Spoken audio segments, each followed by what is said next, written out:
Graça e paz vos sejam multiplicados toda a vossa vida. Nesse momento onde nós queremos meditar sobre o Santo Evangelho, sobre o tema O Reino de Deus entre nós. Pode sentar-se. Queridos irmãos e irmãs em Cristo Jesus, nós tivemos uma data muito importante durante a semana, que a maioria deve ter comemorado, que é o Dia dos Namorados. O Dia dos Namorados, os namorados se encontram, os namorados saem para comer uma pizza, para ir para um restaurante, se presenteiam. Também os casais mais antigos relembram os primeiros momentos, o primeiro beijo, se dão presentes. Isso é muito bonito, porque revigora, revive o amor. Alguns dizem que o verdadeiro namoro só começa depois do casamento, quando a gente começa a conhecer melhor a pessoa com que se está. O amor, ele é uma pequena sementinha que é plantada, que é lançada, que nasce e que vai crescendo, vai se desenvolvendo. E assim dura por toda a vida. Na história do Evangelho de hoje, Jesus fala também disso. De semente que é lançada, de semente que é plantada, de semente que germina, de semente que cresce. Jesus quer ilustrar o reino de Deus dessa maneira. Ele começa dizendo: o reino de Deus é assim. Mas aí surge a primeira questão, a primeira pergunta: mas o reino de Deus não é tudo? Todo o universo não foi feito por Deus, não foi criado por Deus? Claro que foi. O mundo foi feito por Deus. Entretanto, a Bíblia diz que depois do pecado do ser humano, reina o caos.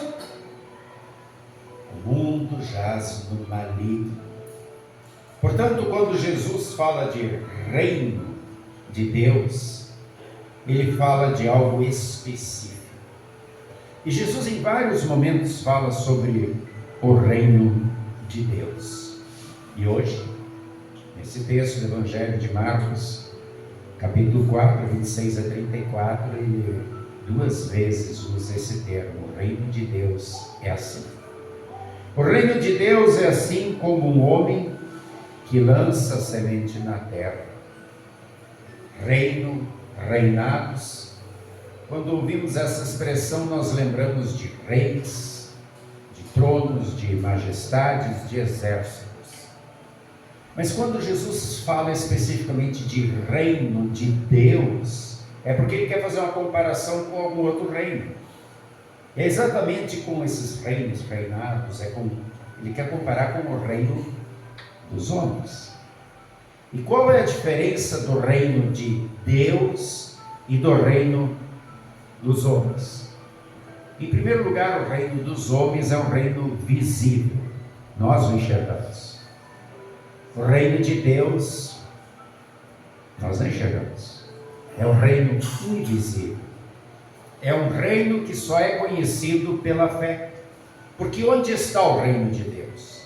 O reino de Deus está onde Deus reina. E onde Deus reina? Onde Jesus habita. Porque quando nós queremos ver a face de Deus, nós precisamos olhar para Jesus, que é Deus humanado, Deus que se torna carne e habita entre nós, cheio de graça, de verdade, como nós o vimos, como nós o conhecemos. É uma face de amor. Ele veio por amor, para dar a sua vida por mim, por ti, por todos nós, pelos nossos pecados. E quando nós cremos, quando esta fé brota no nosso coração, essa sementinha da fé que diz: você é pecador, está indo para o inferno, mas Deus te amou e mandou Jesus para sofrer, morrer por você, para você ir para o céu. Quando eu me agarro a essa promessa, a semente começa a crescer. E Jesus mora no meu coração. E quando Jesus mora no meu coração, é ali que Deus reina. Eu sou o reino de Deus. E é por isso que Jesus diz: a minha igreja. A igreja dele. Ele é o cabeça, e cada um de nós que fazemos parte do reino de Deus, do lugar onde Deus reina, é um membro dessa igreja. No reino dos homens predomina a lei. É preciso que ela seja cumprida, porque quem não a cumpre será penalizado. No reino de Deus, a lei já foi cumprida por Cristo. E, portanto, predomina o evangelho que diz: Jesus morreu por ti. Você continua pecando, então arrependa-se. Busque o perdão. Creia que há perdão para ti em Jesus. Jesus sempre te perdoa, por amor, quanto a um arrependimento sincero e uma vontade de mudar. Jesus era um ilustre contador de histórias. Ele sempre contava parábolas, e aqui o texto diz por quê: conforme permitia a compreensão dos ouvintes. Ou seja, os ouvintes tinham uma compreensão limitada, como nós temos. E quando Jesus conta histórias de coisas que todos conheciam, como a semente e o semeador, algo que todo mundo conhecia, todo mundo via, todo mundo fazia, ficava fácil para eles aprenderem verdades profundas, verdades teológicas, verdades eternas. E todos conseguiram captar algum ensinamento. E aqueles que queriam se aprofundar, como os discípulos, diz o texto, que perguntaram depois, e Jesus explicava tudo para eles. Em nosso texto de hoje, nós lemos assim: o reino de Deus é assim como um homem, que lança semente à terra, depois dorme, levanta, de dia, de noite, o tempo vai passando, e a semente vai germinando e crescendo, não sabendo ele como. A terra por si mesmo frutifica.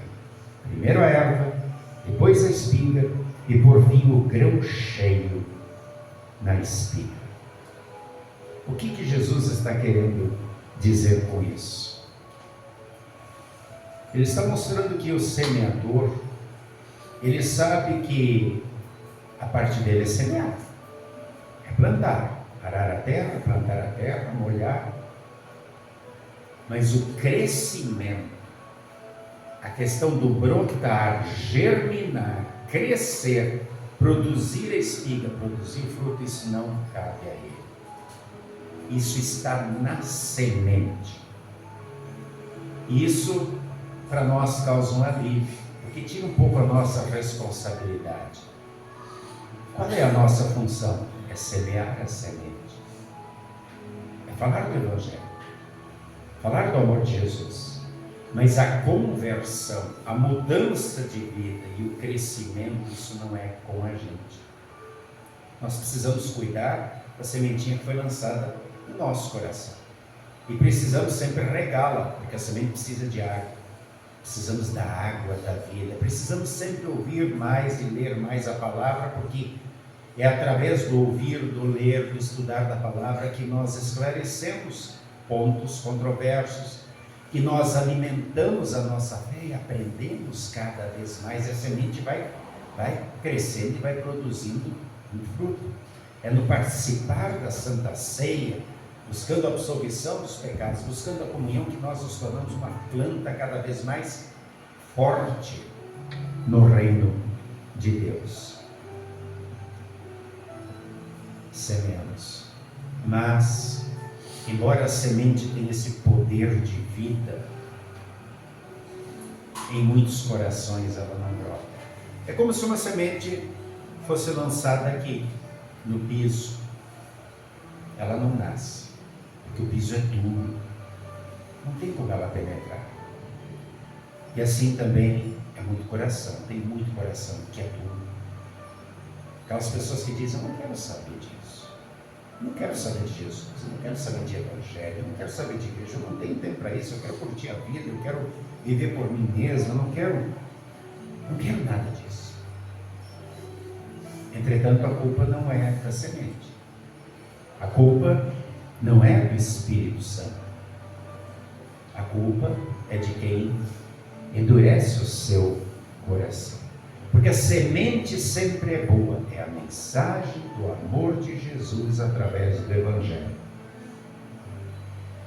Então Jesus conta a segunda parábola, que é da semente da mostarda. Não sei se alguém conhece a semente da mostarda, é como um grãozinho de areia bem pequeno. E lá na Palestina é aquela mostarda preta que chega a ter 3 a 5 metros, então realmente é a maior das hortaliças, e os pássaros, como disse Jesus, e eles ficam na sua sombra, eles fazem seus ninhos ali. O reino de Deus, a igreja também começou bem pequenininho. Jesus chama 1, chama 2, chama 12 discípulos. Depois chama 70 e os envia. Depois, quando Jesus morre e ressuscita, já tem um grupo de 120. Depois do Pentecostes, já são 3.000 que são batizados, se espalham. E a igreja não para mais de crescer. A sementinha de mostarda se torna enorme. Este é o reino de Deus. Um reino onde nós somos aceitos, não pelo que somos, mas sim por quem confiamos. Jesus Cristo. E Jesus Cristo nos aceita como somos, pecadores, falhos. E então Ele nos perdoa, nos transforma, nos dá vida e salvação. Tudo isso Ele faz por amor a nós. Como o amor de um casal, como eu falei no início, o amor de marido, de mulher, de namorado, da namorada, que procura superar os defeitos, as diferenças, que procura superar as manias que a gente acha errado no outro, em prol daquilo que a gente julga mais importante, que é o amor. O amor que começa como uma pequena sementinha, mas que cultivada a longo prazo se torna uma grande árvore, um grande carvalho, um grande cedro. É por isso que nós estamos hoje aqui, porque alguém em algum momento semeou essa sementinha no nosso coração, seja o avô, o pai, a mãe, um amigo, alguém falou do amor de Jesus, e agora nós estamos aqui como grandes árvores, como filhos de Deus, como membros do reino de Deus, prontos para semear. Entretanto, tem muita gente que deixa de regar essa planta, acaba se desviando, esfriando na fé, não levando a sério viver de maneira cristã todos os dias, e acaba se perdendo e se tornando, como nós lemos no Salmo 1, palha seca, que o vento leva para qualquer lugar e que depois é queimado. Mas volto a frisar, a culpa não é da semente, é do solo. Mas pastor, nós todos estamos aqui, na igreja, nós todos somos boa semente, nós todos somos reino de Deus. Tomara que sim, mas pode ser que não. O estar aqui ainda não diz muita coisa. E eu lembro daquilo que foi lembrado no estudo de quarta-feira, do estudo do distrito, a pergunta que Deus faz para Adão e Eva, logo depois que eles pecaram. Eles ainda estavam no paraíso, num lugar puro, num lugar sem nada de errado, num lugar perfeito. E o que Deus pergunta? Onde estás? Onde estás, Adão? Onde estás, Eva? Deus sabia onde ele estava. Ele estava ali na presença dele, no paraíso. Então, o que significa essa pergunta, onde estás? Deus não está perguntando sobre a posição geográfica. Deus está querendo fazer Adão e Eva pensar. Olha a besteira que vocês fizeram. Vocês estavam em perfeição absoluta comigo. Havia harmonia absoluta nessa grande família, eu e vocês. E agora vocês estão se escondendo, vocês já estão com vergonha, vocês já estão com medo, vocês já estão colocando uma culpa no outro. Daqui a pouco o teu filho vai matar o outro filho. Está vendo? Você não está mais na vida, você está na morte. O diabo tomou conta de ti. Então, quando Deus pergunta para mim e para cada um de vocês, onde está? Onde estás? Ele não está perguntando sobre a tua localização geográfica neste momento. Eu estou na igreja, estou em casa, estou no trabalho. Ele está perguntando, tu realmente estás comigo? Eu realmente sou importante para você, como você foi para mim, a ponto de eu sofrer, morrer pelos teus pecados? Eu sou prioridade na tua vida ou assim, de vez em quando eu leio a Bíblia, de vez em quando eu oro, de vez em quando eu vou na igreja, quando eu não tenho o que fazer, de vez em quando eu sinto necessidade na Santa Ceia, porque afinal de contas eu não sou um pecador, está tudo certo, eu rio, não rio. É isso? É isso? Deus continua perguntando, e vai sempre perguntar a cada um de nós até o último dia, olhando no nosso coração, onde estás? E a resposta é pessoal, a resposta é particular. Jesus disse, aquele que não abandonar tudo para me seguir, não tem parte comigo. A gente está disposto a colocar Jesus realmente em primeiro lugar? Ou muitas vezes a cama na manhã de domingo é a nossa prioridade? Ou talvez o celular, a novela, a praia, o passeio, o shopping. Onde estás? Que todos hoje saiam daqui meditando nessa pergunta que Deus continua fazendo a cada um de nós todo dia. Onde estás? Tu fazes parte do meu reino, eu reino no teu coração, eu sou o rei da tua vida mesmo? Ou só de vez em quando? A igreja cristã jamais irá parar de crescer enquanto houver semeadores. Portanto, não atrapalhemos a ação do Espírito Santo, deixemos que Ele trabalhe na nossa vida. Reguemos essa semente sempre mais com a palavra de Deus. Da nossa parte, cabe cuidar da semente que foi plantada e continuar semeando. Podemos a cada noite dormir em paz na certeza de que enquanto dormimos, o Espírito Santo continua fazendo a parte dele. Fazer com que a semente brote, germine, cresça, produza fruto e muito fruto. Basta estarmos com Jesus, fazermos parte do seu reino, onde ele reina. Que assim seja. Amém. E a paz de Deus, que excede todo entendimento humano, guarde corações e mentes em Cristo Jesus até o grande dia. Amém.